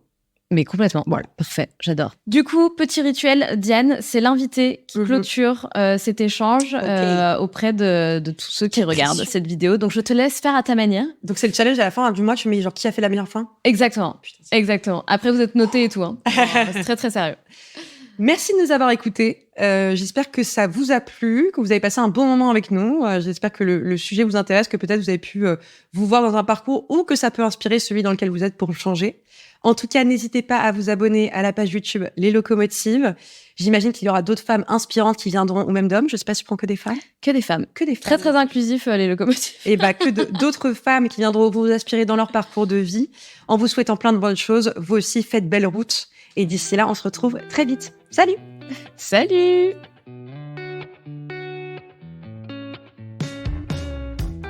C'est la fin de cet épisode et j'espère qu'il t'a plu. Si tu as envie de laisser 5 étoiles sur Apple Podcast ou Spotify, surtout n'hésite pas. Merci pour ta fidélité et on se retrouve mardi prochain pour un nouvel épisode. Pense à rejoindre la communauté Les Locomotives sur Instagram pour toujours plus d'inspiration, de motivation et de good vibes.